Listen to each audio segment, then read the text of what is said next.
Allez, je diffuse, hein, c'est bon. 27, 35, regarde les participants. Vaut mieux, vaut mieux. Bon, bonjour tout le monde. Tu, D'abord, tu es à 100, à 114. et j'espère que vous allez bien ainsi que vos proches. Donc, on va faire aujourd'hui ensemble la première conférence par visioconférence sous le contrôle du docteur Kezoula. Donc, on va parler du reflux gastro-œsophagien. C'est quoi le reflux gastro-œsophagien? Tout simplement, je vais essayer de... Ça bloque, l'écran bloque. Voilà. C'est le passage d'une partie du contenu gastrique dans l'œsophage. Ce reflux est tout à fait physiologique quand il est bref, survenant dans la période postprandiale. Il n'occasionne aucun symptôme et donc sans lésion d'œsophagite. Et notre sujet, c'est le reflux gastro-œsophagien pathologique qui est symptomatique et qui va donner ou non des lésions d'œsophagite. Ceci survient quand ce reflux est répété et prolongé dans le temps. Dans ce modèle de l'iceberg de Castel, on voit bien que la majorité des sujets qui ont un reflux gastro-œsophagien ne consultent pas. Ils vont avoir recours à l'automédication par surtout chez le pharmacien ou plutôt vers le vendeur en pharmacie, et ils vont bien sûr prendre généralement des antiacides, etc. Les patients consultants vont voir le plus souvent le médecin généraliste et finalement, le spécialiste ne va voir que les formes sévères et les formes compliquées. Quelles sont les différentes formes de reflux gastro-œsophagien? Dans la plupart des cas, les patients qui ont des symptômes n'ont pas de lésion œsophagienne. Ça, c'est très important parce que quand on fait une endoscopie haute pour reflux gastro-œsophagien, dans la plupart des cas, cette endoscopie sera normale. Ce que le patient ne va pas comprendre. Dans environ un cinquième, un dixième des cas, et les complications sont rares, mais il y a risque de cancer, risque d'adénocarcinome. Et en pratique, ce qui est difficile, c'est qu'il faudra trouver un compromis. Cet adénocarcinome survient sur des lésions préexistantes qu'on ne pourra voir qu'avec l'endoscopie. Et donc, la vraie question que l'on se pose, est-ce que cette endoscopie est obligatoire? Puisqu'à partir du moment où on ne pourra prévenir ce cancer qu'avec cet examen endoscopique. Mais faire une endoscopie à 10% de la population générale, ça revient de l'impossible. Donc, c'est impossible de faire. Et donc, on verra les indications de cette endoscopie en pratique. Quels sont les facteurs qui favorisent le reflux? Il y a l'histoire génétique. Et cette histoire génétique, on le sait, puisqu'il y a une concordance chez les vrais jumeaux qui peut atteindre à 42%, 26% c'est les hétérozygotes. Et donc, il y a bel et bien une histoire familiale. Le reflux dans la famille, le risque de reflux chez les apparentés au premier degré, il est de 2,6 fois. Je vous rappelle que les frères ne sont pas apparentés au premier degré. Sur le plan des facteurs démographiques, ça atteint aussi bien l'homme que la femme, et le facteur essentiel, c'est l'obésité-surpoids, qui peut augmenter le risque de survenue de reflux de pratiquement 3 fois. Ça a un impact, c'est important à connaître, puisque ça a un impact direct sur le plan thérapeutique. Si le patient ne veut pas être dépendant des médicaments, il faudra réduire le poids. Facile à dire, difficile à réaliser en pratique. Sur le plan des habitudes de vie, le tabac, l'alcool augmentent le risque de reflux et les facteurs alimentaires sont café, chocolat, gras, oignons, citron, tomates, etc.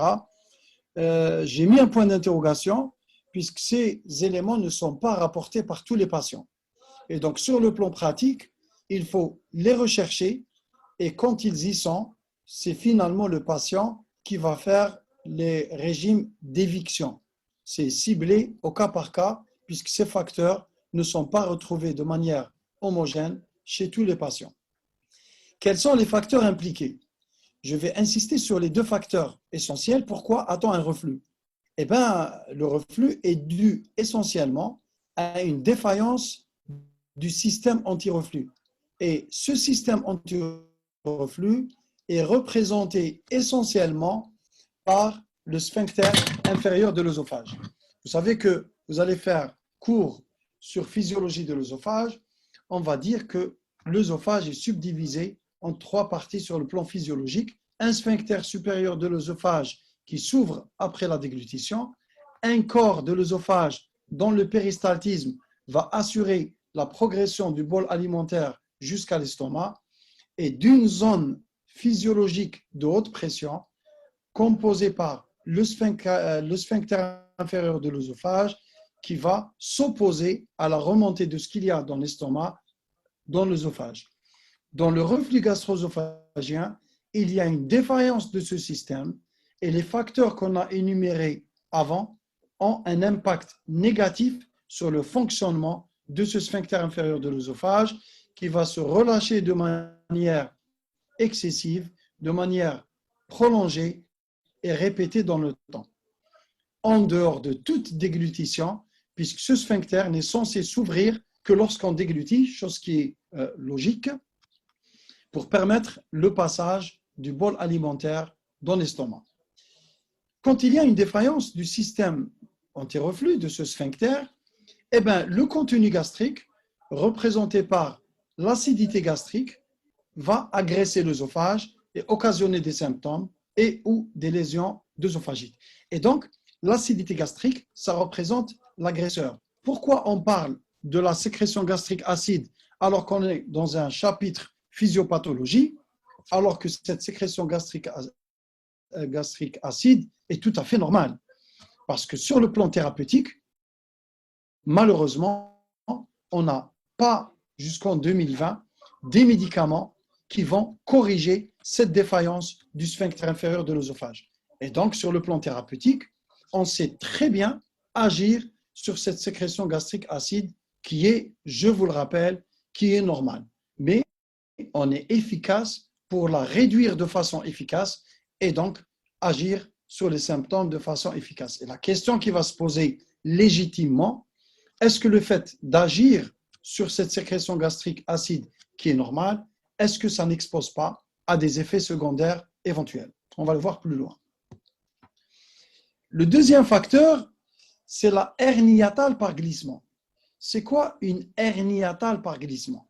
C'est, pour simplifier, la remontée d'une partie de l'estomac dans le thorax.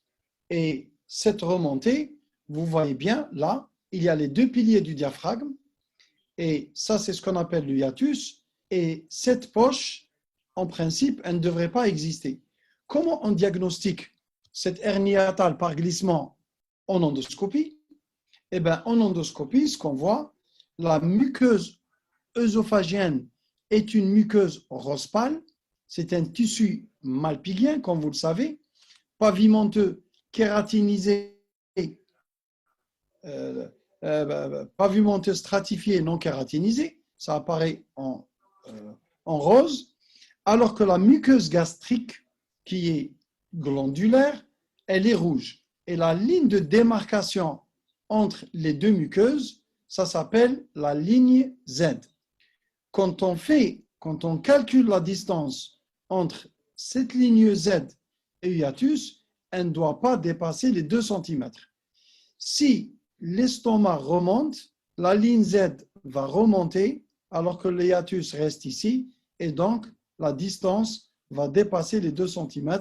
On parlera de hernie hiatale par glissement. Il faut savoir que cette hernie hiatale par glissement n'est ni nécessaire ni suffisante pour provoquer un RGO.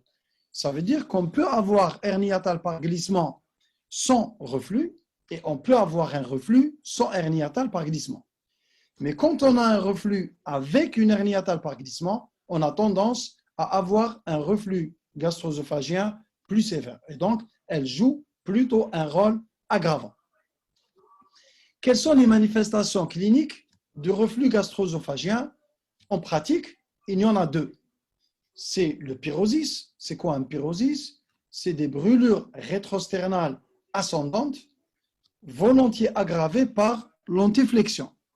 Deuxièmement, c'est les régurgitations. Une régurgitation est une remontée passive. Passive, ça veut dire sans effort de vomissement du contenu gastrique dans la bouche. C'est le patient qui va vous dire « j'ai de l'eau acide, karsa, qui remonte spontanément dans la bouche, ou j'ai des aliments qui remontent spontanément dans la bouche. » Si ça remonte avec des efforts, ça ne s'appellera pas régurgitation, ça s'appellera vomissement. Et donc, si on a un pyrosis et ou des régurgitations, on a posé le diagnostic de reflux gastro-œsophagien. Et donc, le diagnostic de reflux gastro-œsophagien est un diagnostic clinique posé par l'interrogatoire. Parfois, plus rarement, on a des manifestations atypiques. Ça veut dire que c'est des manifestations qui n'orientent pas forcément vers un reflux, alors qu'il peut s'agir d'un reflux. D'abord, digestive, c'est les patients qui vous disent « j'ai des brûlures au niveau de l'épigastre, mais il n'y a aucune irradiation ascendante ». Ça peut être un reflux. Pour les manifestations extradigestives, d'abord respiratoire, on a la toux, volontiers nocturne. Le patient, quand il va dormir, quand il passe en décubitus, il est réveillé par des quintes de toux. Ou bien, chez un patient qui peut avoir typiquement des crises de dyspnée expiratoire avec râle sibilant, et ça oriente vers un asthme, ou bien c'est un patient asthmatique, mais qui a des crises surtout sévères la nuit. Bien sûr, s'il y a de l'inhalation peut entraîner des infections pulmonaires à répétition. Ça, on voit ça exceptionnellement. En ce qui concerne les manifestations ORL, c'est est-ce que la pharyngite à répétition peut être liée à un reflux? Ça, j'ai mis un point d'interrogation, puisque dans la littérature, ce n'est pas tranché. C'est pratiquement des patients, c'est l'équivalent du syndrome de l'intestin irritable du gastro que voit l'ORL. Et l'ORL, quand il ne peut pas faire grand-chose, il va réorienter vers la gastro pour dire que c'est possible que c'est un reflux, c'est plus théorique que réel. Par contre, la laryngite, quand cette laryngite est postérieure, elle n'est pas uniforme. Elle n'intéresse que la face postérieure. Quand on est en décubitus, bien sûr, le point qui stagne, ça va irriter la face postérieure du larynx. Quand il y a une inflammation limitée à la face postérieure, ça peut être en rapport avec un reflux. Pour les manifestations cardiaques, quel est le rapport? L'œsophage est un organe intrathoracique. Quand on a un reflux, il peut se déclencher dans l'œsophage ce qu'on appelle un péristaltisme secondaire. C'est quoi le péristaltisme secondaire? C'est une onde péristaltique qui va naître dans le corps de l'œsophage et qui est déclenchée par deux choses. Ça, vous avez tous, j'imagine, d'expérience. Vous avalez une grosse bouchée, ça se bloque, vous sentez un blocage, et puis hop, ça passe. Parce que quand il y a une distension, il va y avoir naissance d'une onde péristaltique secondaire qui va chasser ce qui est bloqué dans l'estomac. Dans le reflux gastro-œsophagien, il peut entraîner des ondes péristaltiques secondaires qui vont essayer de s'opposer à ce reflux. Et donc, ces troubles moteurs secondaires au reflux peuvent entraîner des douleurs thoraciques. Bien évidemment, soyons clairs, toute douleur thoracique aiguë, bien sûr, évoque en premier lieu un infarctus du myocarde, une insuffisance coronarienne. C'est le cardiologue qui va explorer de fond en comble, en dehors de l'épisode, aller jusqu'à l'épreuve d'effort et les explorations. S'il ne retrouve rien, il va orienter le patient vers le gastro-entérologue pour avis. Bien évidemment, quand ça remonte dans la bouche, ça peut entraîner des gingivites, des caries dentaires à répétition. Quels sont les examens complémentaires? Eh bien, l'endoscopie digestive haute, il est évident que même si c'est l'examen qui nous permettra d'explorer l'œsophage, malheureusement, bien sûr, cet examen, on ne pourra pas le faire pour tout le monde. Et donc, non, on ne fait pas d'endoscopie digestive haute, puisque le diagnostic de reflux est un diagnostic purement clinique, quand le sujet a moins de 50 ans. Pourquoi l'âge de 50 ans? Parce que quand on fait un événement après l'âge de 50 ans, schématiquement, ou bien un peu moins chez nous, c'est 45 ans peut-être, on a plus de malchance d'avoir une pathologie plus grave. Et donc, on a tendance à explorer systématiquement tout patient qui a plus de 50 ans. Et donc, moins de 50 ans, la probabilité n'est pas nulle, mais la probabilité est plus faible. Donc, quand le sujet a moins de 50 ans, s'il n'a pas de signe d'alarme et s'il a des symptômes typiques, pyrosis ou régurgitation, on s'arrête là. C'est-à-dire, on passe directement au traitement. Quand le sujet a plus de 50 ans, s'il a un des signes d'alarme, ou bien devant des manifestations atypiques, ou bien échec du traitement médical bien conduit, j'ai mis un point d'interrogation, je vais vous dire pourquoi un peu plus tard. Là, il y a un ou, alors qu'à droite, il y a un et. C'est-à-dire, quel que soit l'âge, s'il y a un signe d'alarme, endoscopie obligatoire. S'il y a des manifestations atypiques, l'endoscopie est obligatoire. Ça, c'est des malades à orienter vers le médecin spécialiste. L'échec du traitement, il faudra définir ce que veut dire l'échec de ce traitement. Il faudra également définir qu'est-ce que ça veut dire bien conduit en pratique. Et dans cette période Covid, l'endoscopie digestive étant considérée comme une procédure à haut risque de transmission du coronavirus, et donc, si on n'a que l'âge comme signe d'alarme, on va décaler cette endoscopie tout en prenant le contact du malade pour le convoquer pour cet examen endoscopique, et au moins le sensibiliser pour dire il faut faire cet examen endoscopique juste après l'épisode épidémique. J'espère qu'elle sera la plus courte possible. Et donc, la question, c'est quoi les signes d'alarme? Quels sont les signes d'alarme? Je vais essayer d'être... ces signes d'alarme sont regroupés en plusieurs signes. Première partie, dysphagie, odynophagie. Odynophagie, c'est une douleur à la déglutition. Dysphagie, c'est un accrochage au passage des aliments. C'est le patient qui avale, il vous dit que ça bloque et il fait passer avec de l'eau.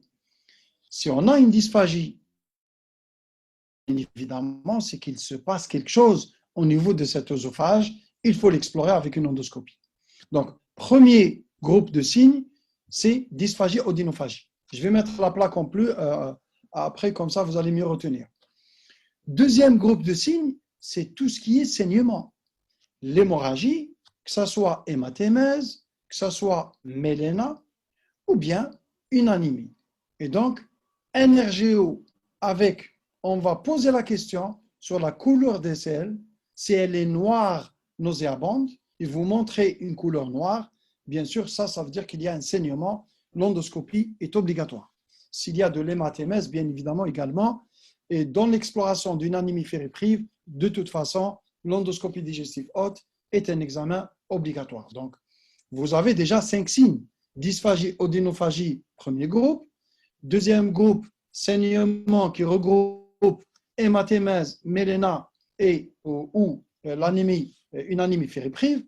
Troisième groupe de signes, troisième signe, c'est l'amaigrissement. Quoique, une altération de la qualité de vie peut conduire à un amaigrissement. Mais l'amaigrissement est considéré comme un symptôme d'alarme. Bien évidemment, tout ce qui est altération de l'état général, si le malade est là, tout ce qui est anomalie de l'examen clinique, c'est également un signe d'alarme. Les antécédents. En pratique, il faut être subtil.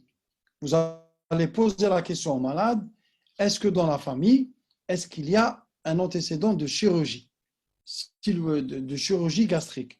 S'il vous dit oui, vous poussez l'interrogatoire, de quoi? Si le patient ne sait pas, eh bien, par exemple, on fera cette endoscopie parce que l'antécédent familial d'un cancer gastrique, surtout chez le sujet jeune, nous pousse à faire une endoscopie pour rechercher, vous allez dans le programme, la gastrite avec métaplasie qui fait le lit de ce cancer. Et donc, retenez dysphagie odynophagie, hémorragie, anémie, l'amaigrissement, altération de l'état général, masse abdominale et les antécédents du patient. S'il y a un de ces signes d'alarme, l'endoscopie est obligatoire, quel que soit l'âge. Quels sont les résultats de cette endoscopie? On a deux classifications. L'ancienne classification, c'est la classification de Savary. La nouvelle classification qui est plus précise, c'est la classification de Los Angeles. Cette classification de Los Angeles, retenez pour mieux retenir, vous la subdivisez en deux groupes. Le A et le B, avant de mettre la plaque, je vais expliquer. Le A et le B, c'est une érosion linéaire. Érosion, c'est la perte de substance. Vous voyez cette image, ce qui est blanc. Ce qui est blanc, c'est une perte de substance. En endoscopie, c'est ce que vous voyez là. Ce qui apparaît en blanc, c'est une perte de substance, c'est une érosion. Et ce que vous voyez autour de l'érosion, c'est rouge, c'est de l'érythème. Mais on ne tient compte que de la perte de substance. Donc là, vous avez une érosion.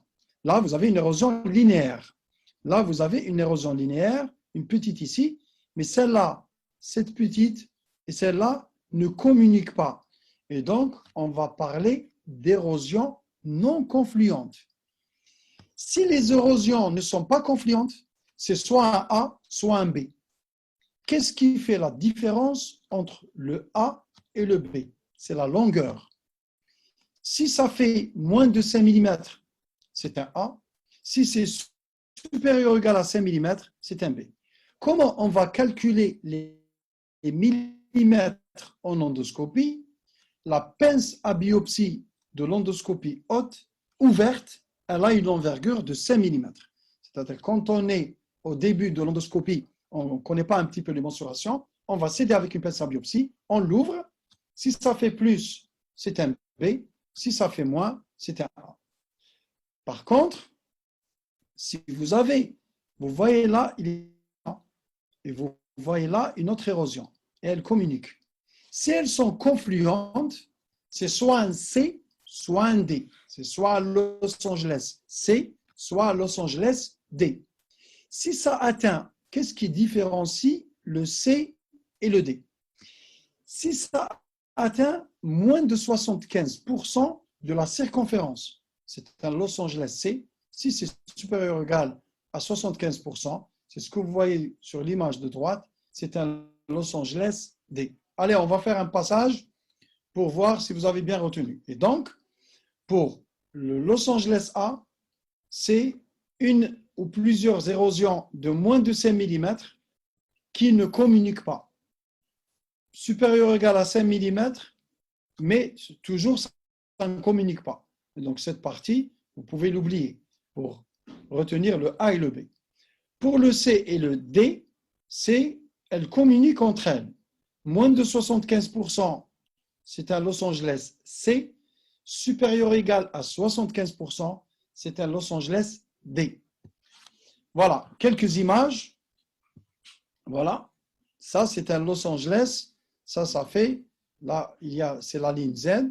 Là, c'est l'hiatus. Là, déjà, il y a une hernie hiatale par glissement avec de l'œsophagite. Érosion linéaire qui fait plus de 5 mm. Une autre ici plus petite, une autre ici, une autre ici. À partir du moment où il y a une seule érosion qui dépasse 5 mm et que ces érosions ne communiquent pas, c'est une œsophagite Los Angeles B, puisque ça fait plus de 5 mm. Si ça fait moins, c'est un Los Angeles A. C'est ce qu'on voit ici.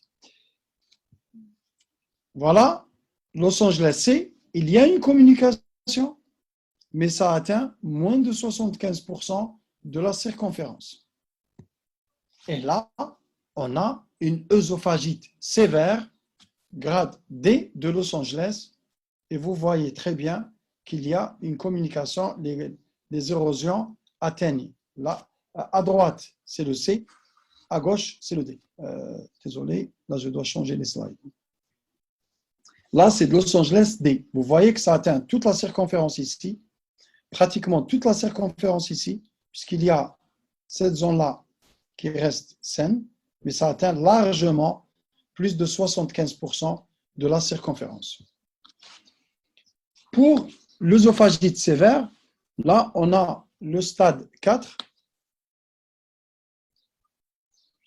Le stade 4, on a un ulcère creusant. Là, vous voyez que c'est un ulcère creusant. C'est ce qu'on appelle l'ulcère de Barrett. Ça, c'est considéré comme une complication. Quelles sont les complications? Hormis l'ulcère de Barrett, il y a le saignement, l'hémorragie. C'est ce qui explique que dans le reflux gastro-œsophagien, on peut avoir de l'hématémèse, du méléna ou une anémie fériprive si le saignement est de petite abondance qui dure dans le temps, il devient chronique. Et ça peut, vous savez que l'inflammation chronique, qu'est-ce qui la caractérise? L'inflammation aiguë, c'est les phénomènes vasculoplaquettaires. L'inflammation subaiguë, c'est le granulome. Et l'inflammation chronique, dites-le dans votre tête, quoi? C'est la fibrose.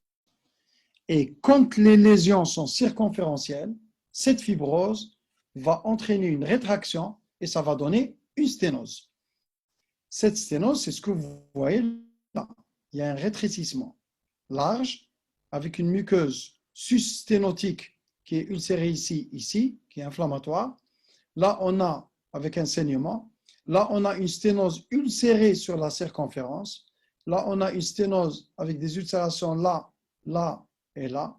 Et quand on ne peut pas passer avec l'endoscope, on veut bien voir ce qui se passe au-dessous, on a recours à ce qu'on appelle au transit baryté de l'œsophage. Ça consiste à quoi?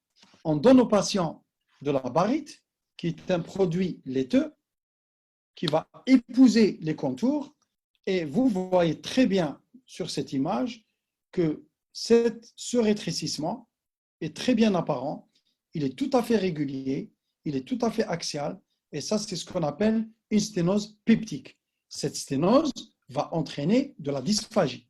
C'est pour cela que lorsque le patient a de la dysphagie, on doit obligatoirement faire une endoscopie. Si cette sténose n'est pas franchissable, on va compléter l'examen par un transit baryté de l'œsophage. La complication qu'on redoute, c'est lorsqu'il y a des reflux répétés dans le temps, et ces reflux répétés dans le temps, vous savez bien que la muqueuse œsophagienne, c'est un tissu malpigien, mais avec les reflux répétés,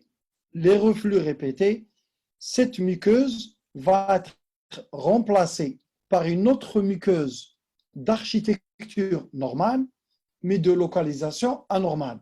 C'est-à-dire, le tissu malpigien va être remplacé par du tissu intestinal. C'est ce qu'on appelle l'endobrachioœsophage. Et donc, si on vous demande de définir l'endobrachioœsophage, c'est une métaplasie intestinale de l'épithélium du bas œsophage.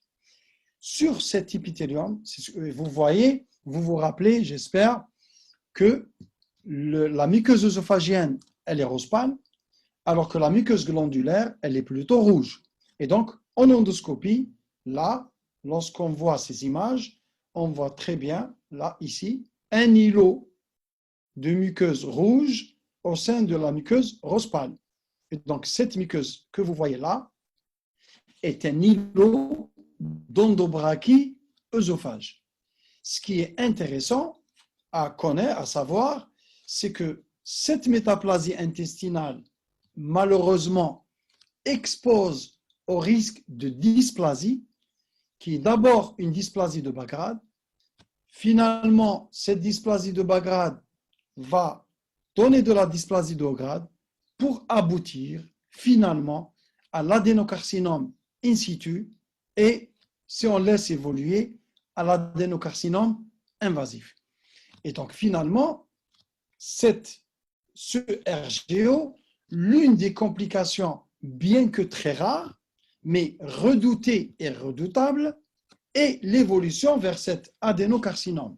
Et c'est ce qui explique actuellement, l'adénocarcinome du bas œsophage augmente en incidence, notamment dans les pays où il y a une très forte obésité, parce que vous vous rappelez que l'obésité expose au reflux et le reflux expose à l'endobrachioœsophage et l'endobrachioœsophage expose à l'adénocarcinome. Et donc, l'adénocarcinome augmente en incidence et dans les pays occidentaux, la lutte anti-tabac a fait baisser la consommation du tabac et de l'alcool et cette diminution de la consommation tabac-alcool a diminué le carcinome épidermoïde, si bien que dans ces pays-là, l'adénocarcinome est au moins égal en fréquence au carcinome épidermoïde, sinon, dans certains pays, il est plus fréquent. Et donc, voilà une image d'un adénocarcinome invasif. Et donc, en pratique, ça, c'est un adénocarcinome à un stade de début. Et donc, notre hantise en pratique, comment peut-on détecter ce peu de patients qui ont cet endobrachioœsophage parce que ces patients-là vont être exposés au risque de l'adénocarcinome. En pratique, la seule chose qui est actuellement pas très fiable, mais on s'articule, on se base sur ça, c'est les signes d'alarme. Qu'en est-il du traitement? D'habitude, les externes, quand vous faites une communication, quand on arrive du traitement, c'est la fin. Mais rappelez-vous que le malade qui a moins de 50 ans, qui n'a pas de signe d'alarme et qui a des symptômes typiques, finalement, il ne va pas avoir tous ces examens qu'on a énumérés. Et donc, finalement, en pratique, on va passer directement au traitement. Quand vous devez traiter un patient, bien sûr, vous avez interrogé, vous avez peut-être fait des examens complémentaires, vous devez vous fixer des objectifs. Quels sont les objectifs thérapeutiques? C'est soulager les symptômes, améliorer la qualité de vie du patient. Et si, j'ai mis entre guillemets, si on a fait une endoscopie, et si cette endoscopie retrouve des lésions sévères, ça veut dire quoi lésions sévères? C'est œsophagite grade C ou grade D de Los Angeles. Je vous rappelle que pour le grade C et D, c'est des ulcérations ou érosions confluentes qui communiquent. Moins de 75%, c'est un C. Plus de 75%, c'est un D. En ce qui concerne, bien évidemment, les règles hygiéno-diététiques, ça c'est capital. Parce que sur le plan du traitement, on a bien dit dans la plaque physiopathe qu'on n'a aucun médicament miracle qui corrige la défaillance du sphincter inférieur de l'œsophage. Et donc, si on ne peut pas agir sur le sphincter inférieur de l'œsophage, obligatoirement, on va donner des médicaments qui vont agir sur l'acidité gastrique. Et du coup, la réflexion logique, quand on arrête le traitement, eh bien, la majorité des patients vont récidiver. En pratique, au moins la moitié, voire plus de la moitié des patients vont récidiver. C'est pour ça que j'ai dit, comment parle-t-on d'échec? Est-ce qu'un patient traité, quand il arrête le traitement, il refait les symptômes? Est-ce que c'est ça un échec? C'est prévisible, puisqu'on n'a pas agi sur la cause. Et donc, on va dire à nos patients, si vous ne voulez pas être dépendant des médicaments sur le long terme, il faut réduire le poids. Logiquement, puisque le surpoids, obésité, c'est le facteur principal. Arrêter l'alcool et le tabac. Arrêter l'alcool et le tabac, mais la problématique majeure, c'est réduire le poids. Et sur le plan pratique, ça, c'est une conférence à part. Mais sur le plan pratique, les principes fondamentaux, quand vous faites un régime ou vous donnez un régime à quelqu'un, il ne faut jamais être très gourmand sur les objectifs sur le court terme, parce que vous aurez un effet yo-yo, c'est-à-dire ça va chuter rapidement et ça va remonter à un niveau supérieur au niveau initial. Et donc, donnez des règles, fixez-vous un objectif, une perte de 10% sur l'année, c'est génial. Mais les règles hygiéno-diététiques, on doit les changer de façon définitive. On va dire aux patients, par exemple, d'enlever tout ce qui est boisson sucrée, ça, il faut les bannir surtout avec les conservateurs industriels, ça augmente également le risque de plein de cancers. Ça, on ne va pas se gêner. On va dire, il faut les bannir. Et on va aller aux objectifs doucement, l'objectif principal étant de réduire le poids et on sera gagnant dans l'affaire pour notamment les maladies cardiovasculaires, diabète, hypertension, etc. Le régime alimentaire, j'ai mis un point d'interrogation parce que les facteurs déclenchants ne sont pas retrouvés de la même façon chez tous les patients et donc on va essayer de les identifier par l'interrogatoire et c'est finalement le patient qui va faire son propre régime alimentaire en ce qui concerne les facteurs déclenchants. Quels sont les médicaments que l'on va prescrire? On a 4 classes thérapeutiques: les antiacides, les alginates, les anti-H2, les IPP. Et on va discuter de la chirurgie. Ça, c'est la plaque la plus importante dans la présentation, puisque c'est ce que vous voyez. Ce que vous voyez là, c'est ce qu'on appelle la cellule pariétale. La cellule pariétale, elle siège au niveau du fundus et elle sécrète 2 choses. Il y a 2 pompes dans le pôle apical. Ce que vous voyez là, c'est la pompe, c'est ce qu'on appelle le sympore en physiologie, puisque vous avez une excrétion de sel- et de potassium dans le même sens, alors que dans l'autre côté, on a ce qu'on appelle un antipore, puisque cette pompe H+, K+, ATPase va pomper un ion potassium et va excréter un ion H+. Le potassium, on est à égalité entre là et là, ça va dans les 2 sens, et là, ça va former HCl, c'est ce qui explique que le pH intragastrique est un pH très acide. C'est quoi un antiacide? Un antiacide, c'est tout simplement un médicament qui va tamponner l'ion H+.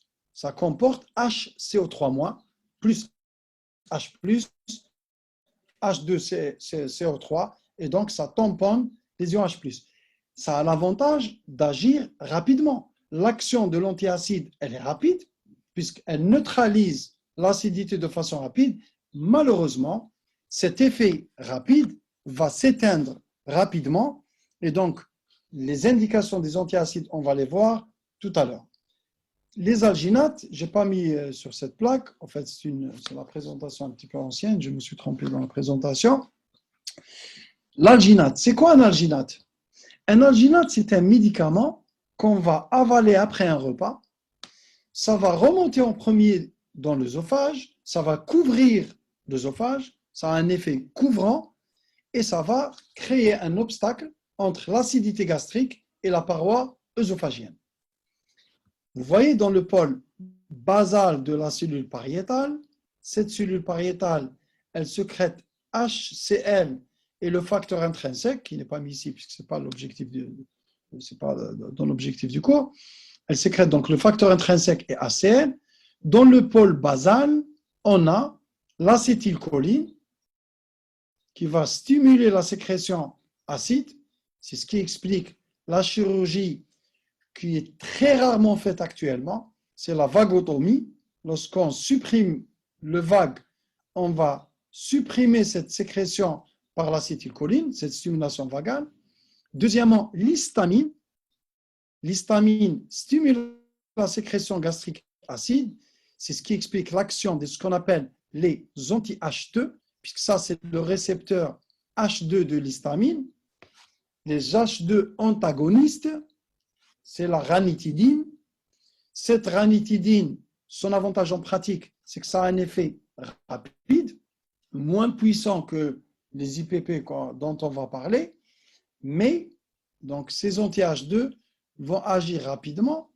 Le comprimé, on le prend indépendamment des repas, mais bien évidemment, cet effet est moins puissant par rapport aux inhibiteurs de la pompe à protons. C'est quoi un inhibiteur de la pompe à protons? C'est un médicament, quand on le prend, il passe sous sa forme inactive, et bien quand ce médicament arrive, il est absorbé par l'intestin proximal, et quand cet inhibiteur de la pompe à protons arrive en face de la cellule pariétale, l'acidité H+ va activer l'IPP et l'IPP activé va inactiver la pompe.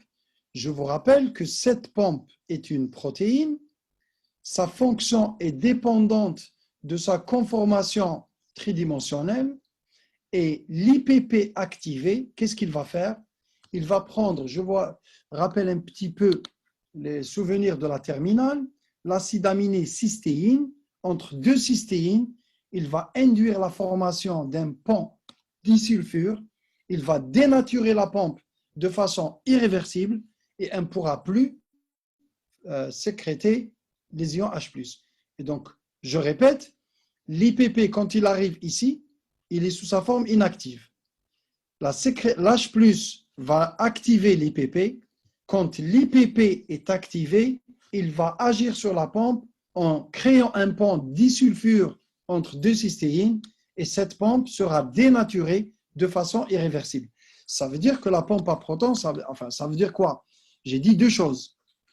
La première chose, c'est que la cellule pariétale, pour qu'elle resécrète H+, il faut qu'elle resynthétise une autre pompe à protons qui est une protéine. Et ça prend environ 24 heures. Et donc, l'action de l'IPP, elle est durable dans le temps. Deuxièmement, quand on agit sur le pôle basal par le blocage des récepteurs à l'histamine, la gastrine ou l'acétylcholine, on a diminué la sécrétion gastrique acide, alors que l'IPP agit directement sur la pompe. Et donc, ça veut dire que l'action de l'IPP, elle est beaucoup plus puissante que les anti-H2, que la ranitidine. Donc, elle est plus puissante. Troisièmement, donc, 1, elle est puissante. 2, elle est durable dans le temps, puisque la cellule pariétale doit refabriquer une autre pompe. Et 3, et ça c'est très important, pour que l'IPP soit activé, il faut qu'il y ait des ions H+. Donc, il faut que la pompe soit fonctionnelle. Ça veut dire que quand l'IPP arrive, si la pompe n'est pas opérationnelle, ça ne va pas activer.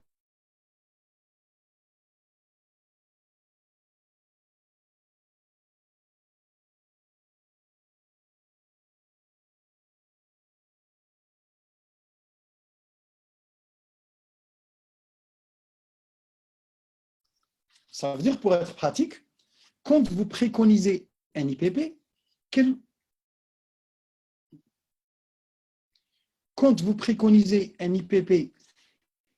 que soit le motif, vous devez le prescrire un quart d'heure, une demi-heure avant un repas.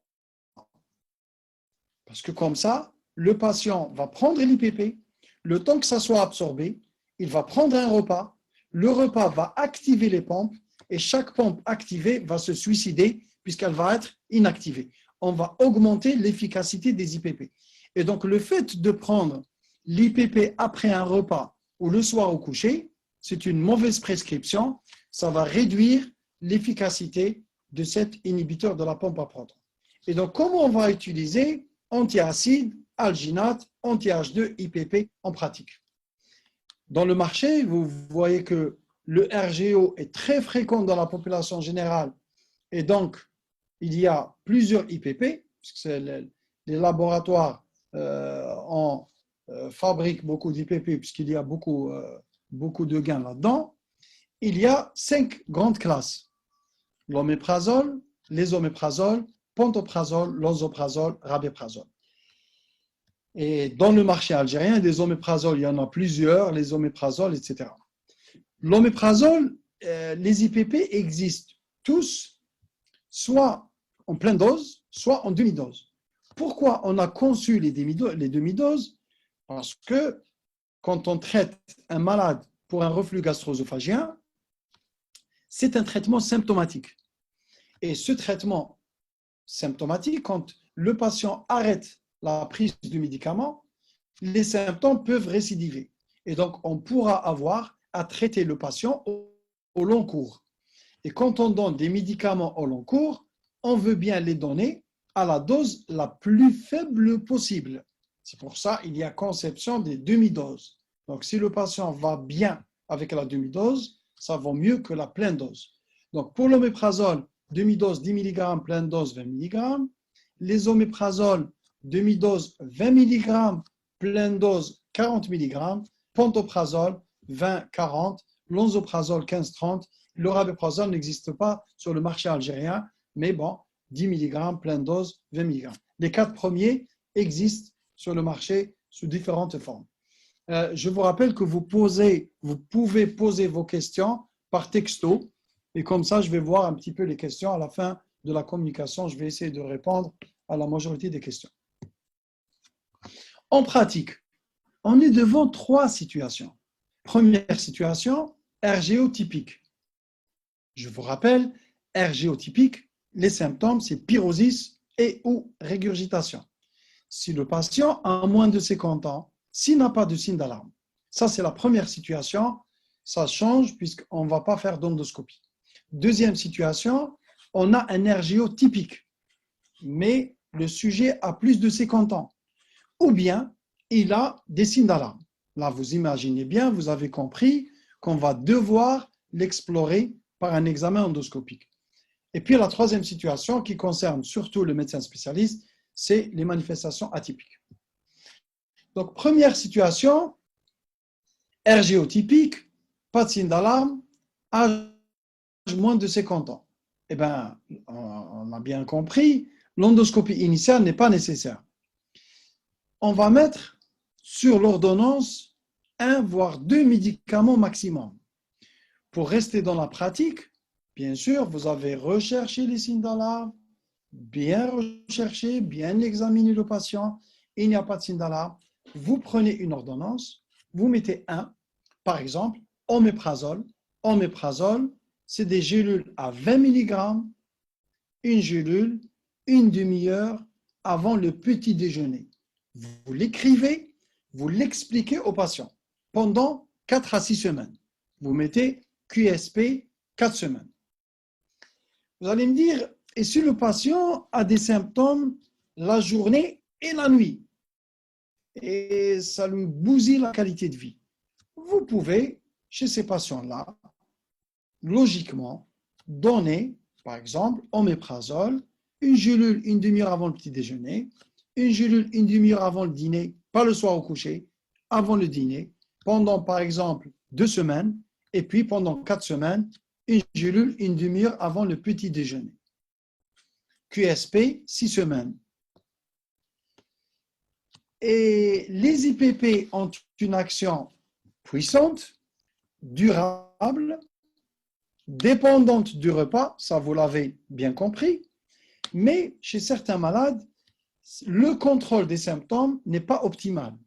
Alors, dans la même ordonnance, vous pouvez, sur la même ordonnance, rajouter un antiacide ou un alginate et dire au patient, par exemple pour l'antiacide, si jamais vous avez des brûlures, prenez une cuillère à soupe de l'antiacide, ça a un soulagement, ça va induire un soulagement rapide des symptômes et on ne peut pas donner que l'antiacide parce qu'on aura à donner beaucoup de flacons.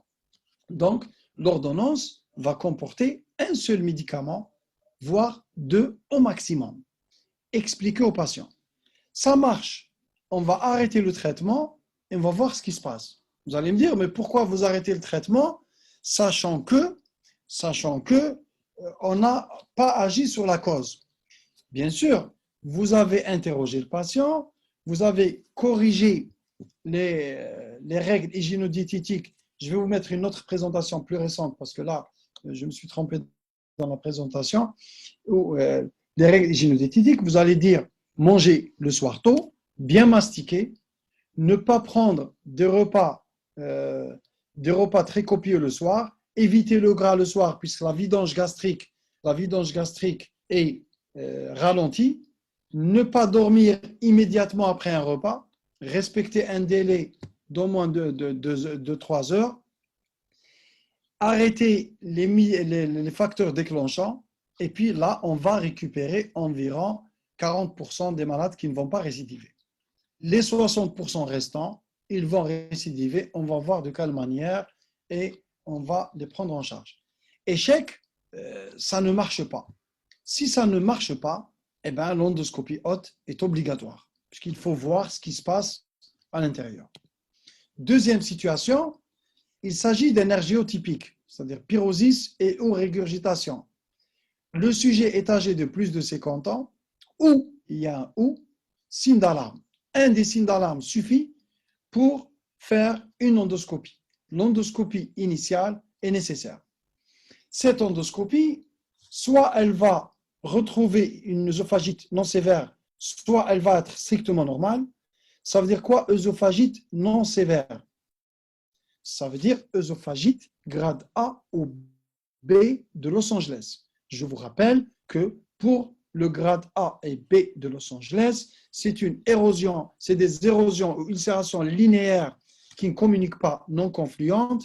Moins de 5 mm, c'est un A. Supérieur ou égal à 5 mm, c'est un B. Vous allez me dire, mais se tromper n'est pas si méchant que ça, puisqu'ils sont dans le même sac. Je suis d'accord. On va les traiter de la même manière que le cas qu'on a décrit tout à l'heure, c'est-à-dire avec des IPP pendant au moins 4 semaines. Soit simple dose, ça veut dire pleine dose. Pleine dose, ça veut dire oméprazole 20 mg, 20 mg, une gélule, une demi-heure avant le petit déjeuner, bien expliqué. Si le patient fait des symptômes plus importants, on peut doubler la dose pendant le premier moment. En ce qui concerne l'œsophagite sévère, ça veut dire si le malade me fait une œsophagite grade C ou D de Los Angeles, ça veut dire que les ulcérations sont confluentes, soit moins de 75% de la circonférence, c'est un C, supérieur ou égal à 75%, c'est un D, ou bien il y a une forme compliquée. Là, obligatoirement, l'IPP qui sera utilisé, c'est obligatoirement double dose pendant au moins 8 semaines. Ça veut dire que si vous mettez de l'oméprazole, une gélule, une demi-heure avant le petit déjeuner, une demi-heure avant le dîner, pendant 8 semaines minimum, et après ces 8 semaines, si vous vous rappelez la plaque sur les objectifs, on a dit soulager les symptômes, améliorer la qualité de vie. Là, le troisième objectif est obligatoire, c'est-à-dire cicatrisation des lésions. Et la seule façon de vérifier qu'il y a eu cicatrisation des lésions, c'est de refaire cette endoscopie, c'est-à-dire le contrôle endoscopique est obligatoire. Si ça a cicatrisé, on va maintenir les IPP au long cours, on ne va pas pouvoir les arrêter. S'il y a échec, on va se poser certaines questions. Surtout, l'observance au traitement, c'est la première cause d'échec. L'observance au traitement, la façon de prendre l'IPP, s'il y a un échec réel, ce qui est rare, on va prendre les mesures qu'il faut. Troisième situation, manifestation atypique. Ça veut dire là, c'est le patient qui a fait des douleurs thoraciques, mais sur le plan cardiologique, il n'y a strictement rien et l'exploration est revenue strictement normale. Vérifiez vous-même que tous les examens cardiologiques ont été faits. Documents à l'appui. Vous devez voir. Sinon, vous allez vous faire avoir. Vous allez indiquer une endoscopie et en phase de douleur, l'endoscopie, en cas d'infarctus du myocarde, est formellement contre-indiquée. Si on a éliminé ça, devant des manifestations orales atypiques, eh ben, l'endoscopie va rechercher quoi? Va rechercher est-ce qu'il y a ou pas des lésions d'œsophagite. S'il y a œsophagite, il y a obligatoirement reflux. Et donc, on a posé le diagnostic de reflux, on va passer au traitement. Maintenant, s'il n'y a pas d'œsophagite, est-ce que le fait qu'il n'y ait pas d'œsophagite permet d'éliminer formellement un reflux? La réponse est clairement non. La réponse est clairement non, parce que vous vous rappelez que pour les malades qui ont un reflux gastro-œsophagien, dans la majorité des cas, l'endoscopie digestive va être normale. Et une endoscopie normale n'élimine pas le diagnostic de reflux gastro-œsophagien. Qu'est-ce qu'on va faire? Eh bien, soit on dispose, vous allez faire ça, le détail dans le cours exploration, physiologie et exploration de l'œsophage, on va faire une pH-métrie couplée à une impédance-métrie, puisque le pH intra-œsophagien, il est aux alentours de 6. Si on a à la pH-métrie un pH de façon durable, répétée, qui descend au-dessous de 4, ce n'est pas normal. Ça veut dire qu'il y a forcément remontée du contenu gastrique dans l'œsophage et on a posé le diagnostic de reflux gastro-œsophagien. Si on n'a pas pu avoir de pH-métrie et cette pH-métrie n'est pas disponible dans la pratique courante, vous pouvez vous dire la chose suivante. De toute façon, les IPP sont des médicaments très puissants pour réduire la sécrétion gastrique acide. On va bien expliquer au patient, on va lui donner des IPP double dose, bien expliquer que ça se prend avant un repas, l'écrire sur l'ordonnance, l'expliquer au patient. Et si on donne ça pendant 8 semaines, et si le patient, il y a de l'amélioration nette des symptômes sur les 8 semaines, eh ben on va se dire que finalement, sur les 8 semaines, il y a cette symptomatologie est en rapport avec un reflux gastro-œsophagien. Vous allez me dire, le diagnostic de certitude, c'est la pH-métrie, impédance-métrie, mais ça, c'est un diagnostic indirect qui vaut ce qu'il vaut, mais il est de toute façon utilisé très couramment dans la pratique quotidienne. Alors, vous avez traité le patient, vous avez bien expliqué le traitement, le patient a été observant, il s'est nettement amélioré à l'arrêt du traitement, qu'on va arrêter globalement après 6 semaines de traitement, 4 à 6 semaines de traitement. On va dire au patient, arrêtez votre traitement et quand vous mettez des QSP sur l'ordonnance, vous allez dire au patient, voilà, prévoyez toujours 1-2 boîtes de plus, le patient va arrêter le médicament et vous allez lui dire, arrêtez le médicament, si ça reprend, il va reprendre le traitement. Voilà. Premier cas de figure, les règles hygiéno-diététiques que vous avez mis a permis une non-récidive des symptômes. Ça, c'est le cas clinique et c'est le cas de figure idéal. C'est les environ, moins de 40%. Et donc, ceux-là, vous n'allez pas donner du traitement au long cours. Les autres, les 60%, ils vont récidiver. Le patient peut récidiver de plusieurs façons. Soit il est très bien, ce reflux-là a duré dans le temps, après quelques mois de traitement, ça a repris. Par exemple, c'est typiquement les patients RGO et Ramadan. Durant le mois de carême, ils font du reflux. Eh bien, vous allez préconiser l'ordonnance pendant le mois de carême et pendant les jours, il va jeûner après le mois de carême. Vous allez redonner le même traitement. Lorsque les patients rechutent précocement à l'arrêt du traitement, c'est-à-dire dès l'arrêt du traitement, c'est le cas de figure qu'il y a ici. Désolé, cette plaque, je vais la refaire. On est là. À l'arrêt du traitement, ça a repris. Et si à l'arrêt du traitement, ça a repris, entre-temps, il a repris les médicaments et il vient vous voir. Eh bien, c'est un RGO chronique. Vous allez préconiser un traitement au long cours. Si c'est à visée purement symptomatique, vous allez donner la dose minimale efficace. C'est-à-dire, vous avez 2 façons de faire. Soit vous donnez la demi-dose, par exemple l'oméprazole, le 20 mg, vous avez basculé vers le 10 mg.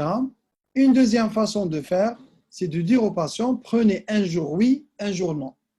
Si ça marche, un jour oui, 2 jours non. Si ça reprend, revenez à un jour oui, un jour non et maintenez ce traitement sur le long cours.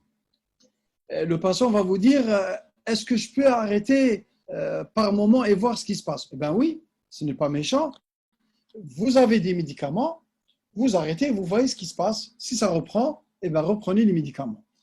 Et finalement, c'est de l'apprentissage et c'est le patient qui va gérer ces médicaments au long cours. En cas d'œsophagite sévère ou d'œsophagite compliquée, obligatoirement, les IPP ne doivent pas être arrêtés parce que l'expérience montre clairement qu'à l'arrêt du traitement, les symptômes vont reprendre et plus encore, les lésions vont réapparaître. Et donc, tout ce qui est œsophagite grade C, grade D de Los Angeles impose un IPP à dose complète au long cours. Si vous parlez de l'oméprazole, c'est du 20 mg une fois par jour à vie. Maintenant, les autres cas de figure. Les autres cas de figure, vous avez un patient qui vient vous voir, il a des symptômes typiques, il a un pyrosis, et ce pyrosis-là est occasionnel. Par exemple, lorsqu'il est invité, lorsqu'il mange quelque chose dehors, par exemple, certains aliments, il a des espaces, il a des symptômes. Moins inférieur ou égal à 2 fois par semaine, c'est-à-dire 1 fois par semaine ou moins d'1 fois par semaine.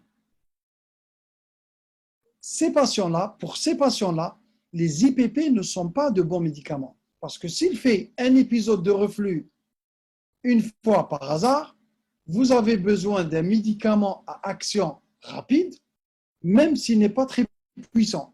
Et là, les antiacides sont bons, les alginates sont bons, les anti-H2 sont bons. C'est-à-dire, vous allez prescrire un antiacide qu'il va prendre ou un alginate qu'il va prendre à la demande. Dans ce cas de figure, les IPP ne sont pas recommandés parce que même s'ils sont puissants, même s'ils ont une action durable, ils n'ont pas un effet immédiat. Deuxième cas de figure, on a des symptômes typiques, là j'en ai parlé, et rapprochés. C'est-à-dire, le patient fait les symptômes supérieurs à 1 fois, strictement. Hein. C'est-à-dire 2 fois ou plus. Là, obligatoirement, on va préconiser les IPP. On va préconiser les IPP obligatoirement. Et vous avez fait la part des choses entre là et là.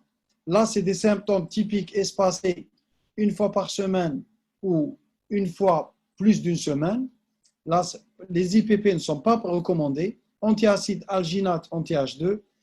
2 épisodes par semaine ou plus, obligatoirement, on va traiter par les IPP.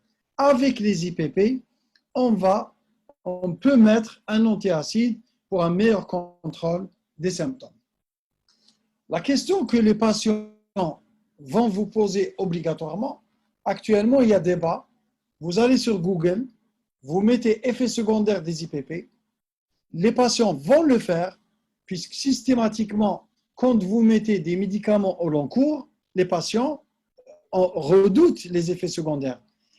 Et s'ils vont sur le moteur de recherche Google, ils vont voir plein de choses. Là, je vais vous mettre une autre plaque où il y a cancer, ça expose au cancer, cancer gastrique, cancer colique, ça peut donner une insuffisance rénale, ça peut donner une démence, ça peut donner des infections digestives pulmonaires, ça peut donner des fractures osseuses et le patient va venir affolé. Docteur, qu'est-ce que vous m'avez donné? Vous m'avez donné un médicament qui donne le cancer. Et il faut savoir que ces effets secondaires ont été bien étudiés et que jusqu'à présent, en 2020, le risque global est faible, voire est soit théorique, par exemple, le risque de fracture osseuse est très théorique. Comment on explique un risque de fracture osseuse? Par le fait que les IPP pourraient entraîner une malabsorption de calcium et les fameuses pompes existent également au niveau des ostéoclastes. Et vous savez que la destruction-réparation de l'os, c'est un processus continu dans le temps.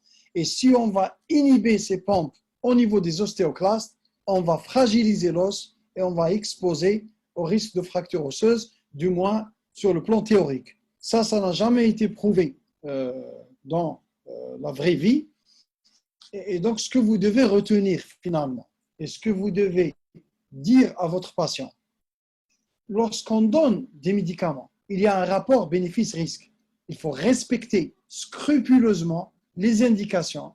Et quand on respecte les indications, le bénéfice est largement supérieur au risque qui, je vous le rappelle encore une fois, il est soit faible, soit théorique. Et on peut en débattre dans les questions. La seule précaution à prendre, c'est quand vous donnez des IPP au long cours, ça veut dire quoi au long cours? C'est supérieur à 6 mois. Il faut éradiquer Helicobacter pylori. Le schéma d'éradication, vous allez le faire sur le cours maladie ulcéreuse. Pourquoi? Parce que Helicobacter pylori est une bactérie qui vit au niveau de l'antre. Si on donne des IPP au long cours, ça va remonter dans le fundus, induire l'atrophie, et l'atrophie gastrique prédispose à la métaplasie intestinale, et la métaplasie intestinale gastrique prédispose, comme dans l'œsophage d'ailleurs, à la dysplasie bas grade, au grade, à l'adénocarcinome. Et donc, si on donne des IPP, il y a un risque, même s'il est faible, il y a un risque d'accélérer le processus d'atrophie, métaplasie, dysplasie, et donc ça exposerait au risque de cancer gastrique. Et donc, il faut tuer la bactérie, éradiquer l'Helicobacter pylori chez les patients chez qui on va donner des IPP au long cours. Le traitement des complications rapidement, quand on a une sténose peptique, ça veut dire liée au reflux acide, on va utiliser ce qu'on appelle les bougies de Savary ou bien les dilatations à la pneumatique. Les bougies de Savary, c'est ça. C'est des bougies de calibre croissant, ce que vous voyez là. Ces bougies sont perforées, vont passer à travers ce qu'on appelle le fil guide. Il a une extrémité là flexible. À travers l'endoscope, on va mettre en place ce fil de fer. On va enlever l'endoscope et les bougies vont coulisser à travers ce fil guide.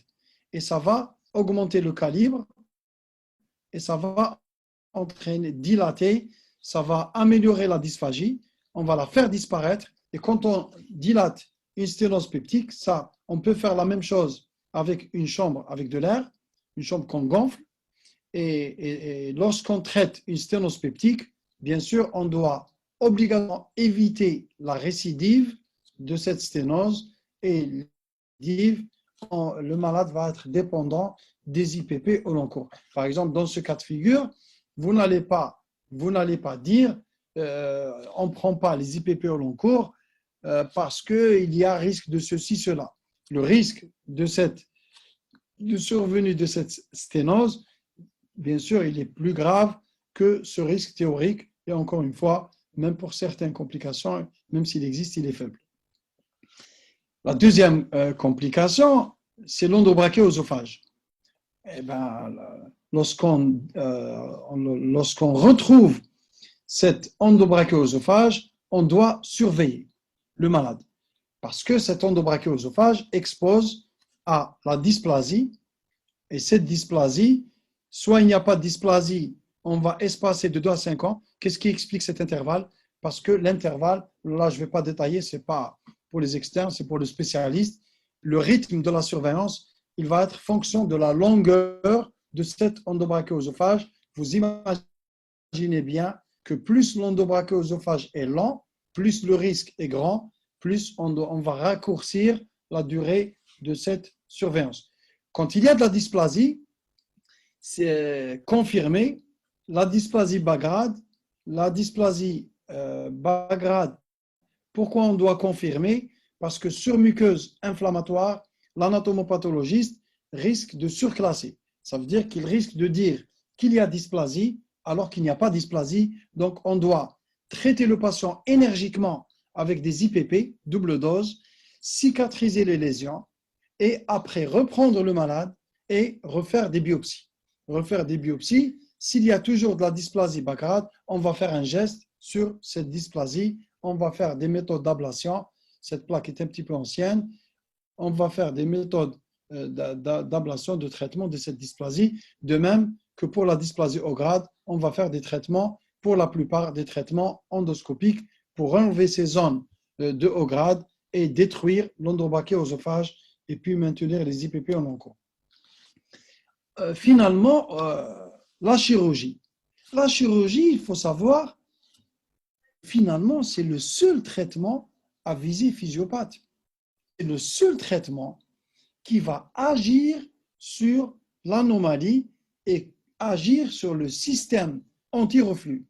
Mais cette chirurgie, elle est délétère, mais c'est une chirurgie. Et dans vos services respectifs de chirurgie, Inch'Allah, qui durent le stage pratique, posez la question aux chirurgiens jeunes, ils n'ont pratiquement jamais fait de la chirurgie pour reflux gastro-œsophagien.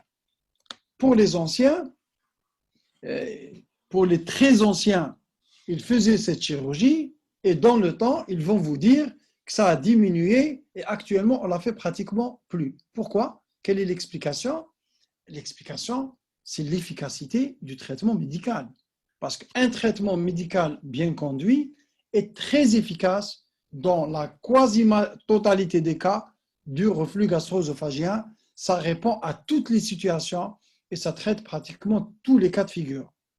En cas de RGO récidivant qui nécessite un recours aux IPP au long cours, si c'est un patient jeune qui refuse les IPP au long cours, ou bien il y a échec, encore une fois, les échecs sont exceptionnels, on va préconiser l'intervention chirurgicale. L'intervention chirurgicale, elle consiste à quoi? C'est ce qu'on appelle la fendoplicature. Fendus. Le fendus, c'est la partie haute de l'estomac. Ce que vous voyez là, on va faire un tour et le chirurgien va suturer. Le risque, ça va vraiment corriger le système anti-reflux et corriger les manifestations du reflux gastro-œsophagien. Si le chirurgien serre trop, il va y avoir risque de dysphagie. Pour les patients qui ont un tonus élevé du sphincter inférieur de l'œsophage, on ne va pas faire le tour complet, on va faire un demi-tour, c'est ce qu'on appelle le toupet. Nissen, tour complet, toupet, tour incomplet, et les deux constituent la chirurgie pour le reflux gastro-œsophagien. Et bien sûr, cette chirurgie peut se faire par voie cœlioscopique. Par voie cœlioscopique qui est moins invalidante, moins délabrante pour l'abdomen, bien sûr. En conclusion, le reflux gastro-œsophagien est une pathologie fréquente, donc qui pose un problème de santé publique. Sa physiopathologie est multifactorielle. Le diagnostic est un diagnostic clinique posé par l'interrogatoire. L'endoscopie digestive haute, bien évidemment, elle n'est pas systématique, puisque si le sujet a moins de 50 ans, si les symptômes sont typiques, s'il n'y a pas de signe d'alarme, on ne va pas la faire. L'évolution est souvent chronique. Les complications sont rares, mais ces complications peuvent être graves, puisque ça peut aboutir au final à un adénocarcinome. La réduction de la sécrétion chlorhydropeptique, on sait très bien la faire, puisque les IPP sont très efficaces, mais ils sont globalement très bien tolérés sur le long terme. Il ne faut pas, bien sûr, il ne faut pas priver nos patients de ces médicaments pour un risque qui est soit théorique, soit très faible dans la pratique.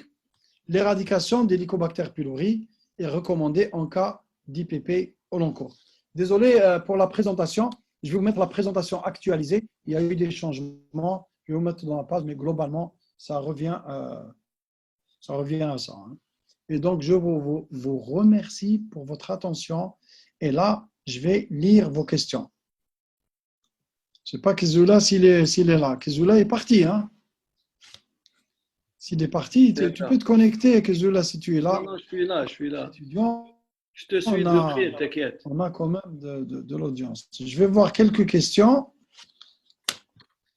Voilà, je prends des questions. Vous me donnez quelques petites 5 minutes. Je prends les questions et RGO et grossesse. Très excellente question. RGO et grossesse. est-ce que, oui, la grossesse, l'utérus gravide, bien sûr, ça augmente la pression intra-abdominale et ça favorise le reflux gastro-œsophagien. Deux questions se posent. Oui, le RGO est très fréquent au cours de la grossesse.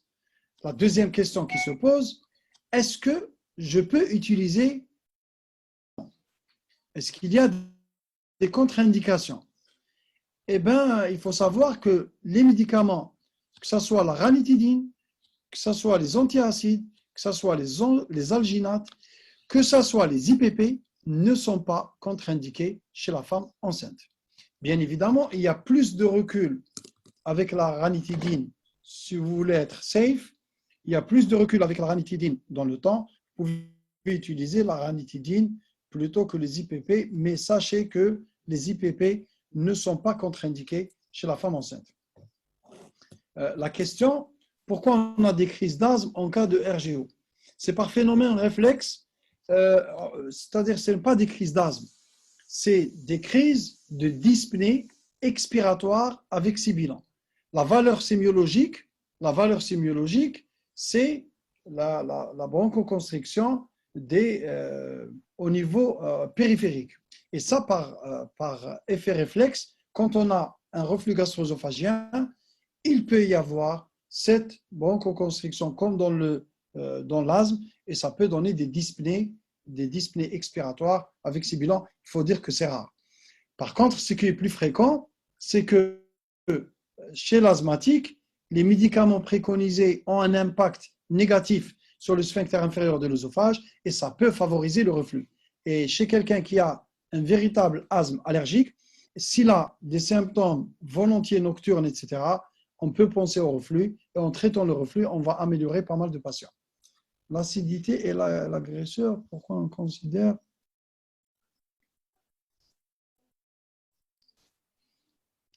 et l'acidité, c'est l'agresseur. Pourquoi on va agir sur l'acidité? Parce qu'on n'a pas le choix. La logique des choses aurait été de fabriquer des médicaments qui vont corriger l'anomalie au niveau du sphincter inférieur de l'œsophage. Si je reviens en arrière, quand j'étais externe comme vous, en 91, il y avait un médicament qui a fait un boom, un grand boom, et on a dit, boum, voici le médicament qui corrige l'anomalie du sphincter inférieur de l'œsophage, et à l'époque, c'était le cisapride. D'une part, le cisapride n'a pas fait le boom, et d'autre part, il a induit un allongement de l'espace cuté, ce qui est reproché à la dompéridone également, et ça a donné des décès. Il a été retiré du marché. Ce n'était ni boom, et avec des décès, ça a été retiré du marché. Et actuellement, les seuls médicaments, bien sûr, qu'on utilise pour le reflux, on sait très bien le faire. C'est les médicaments qui vont agir sur la sécrétion gastrique acide, même si elle est normale. Monsieur, on fait une pH-métrie dans le cas où l'endoscopie revient normale. Ah, bon, d'accord. Oui. C'est-à-dire, si vous avez des manifestations atypiques, vous faites une endoscopie digestive haute. Et sur cette endoscopie digestive haute, objective, une œsophagite, grade A, B, C ou D. Ça y est, s'il y a œsophagite, s'il y a des lésions œsophagiennes, obligatoirement, il y a eu reflux. Et donc, pourquoi gaspiller son argent et faire de la pH-métrie? Ça ne sert pas à grand-chose dans ce contexte-là à viser diagnostic. Par contre, elle peut, lorsqu'on confirme un reflux, cette pH-métrie sous traitement, si les symptômes ne sont pas bien contrôlés, on peut faire une pH-métrie sous traitement, etc. Mais à visée diagnostique, quand il y a de l'œsophagite, ça ne sert strictement à rien de faire une pH-métrie, puisqu'on a déjà le diagnostic de reflux. Pourquoi aller faire une pH-métrie qui va vous diagnostiquer un reflux que vous avez déjà diagnostiqué? Donc, le traitement est pris à vie, monsieur. Pas pour tout le monde. Pas pour tout le monde. Pour certains, oui. Et la stratégie au long cours, quand vous donnez un traitement, ça dépend. Au long cours, il y a deux situations. Au long cours, parce que le malade a de l'œsophagite sévère, un endobrachéosophage, il a fait une complication telle qu'une sténose que j'ai dilatée, il va prendre les IPP tous les jours à vie, obligatoirement. Parce que à l'arrêt, il va refaire des symptômes et ça va recompliquer.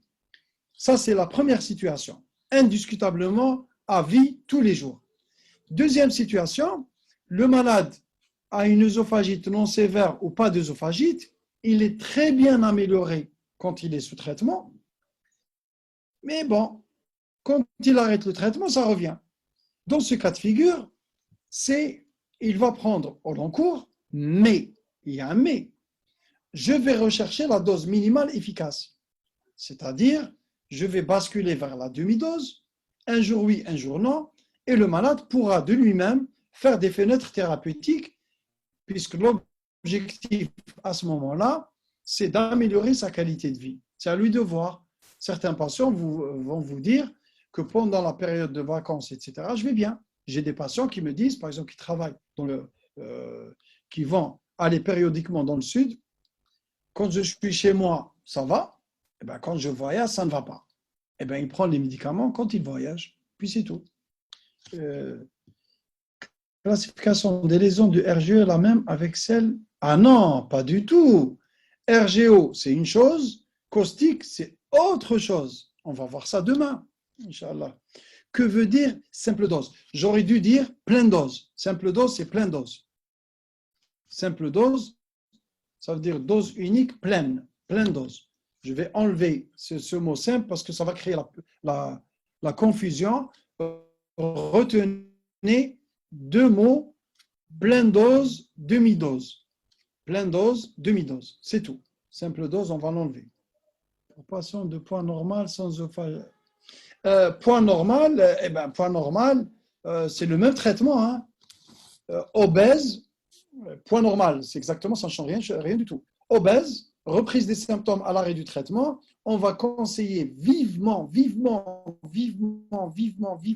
de réduire le poids pour qu'il ne soit pas dépendant des médicaments. Voilà. On va agir sur l'acidité normale. Est-ce que cela va provoquer un effet secondaire? J'en ai déjà parlé. Théoriquement, oui. Théoriquement, oui. Mais dans la pratique, pratiquement pas. Dans la pratique, ces effets secondaires, c'est vraiment rare. Hein. C'est vraiment rare.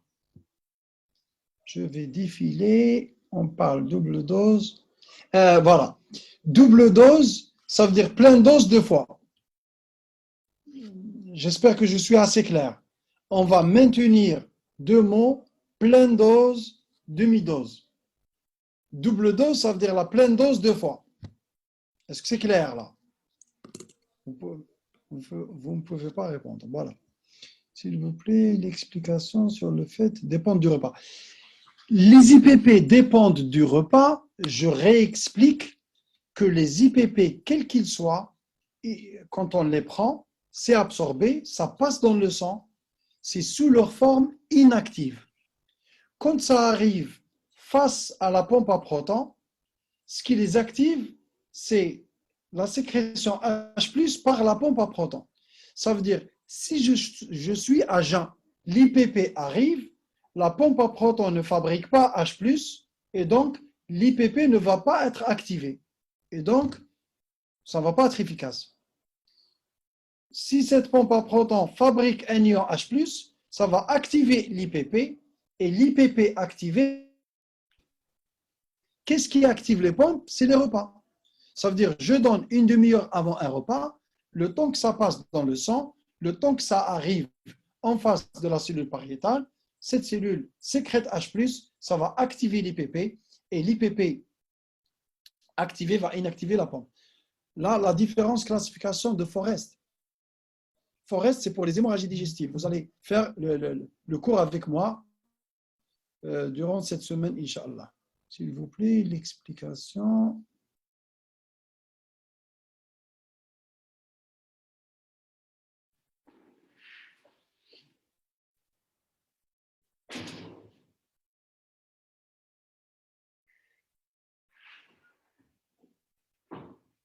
D'accord. D'accord.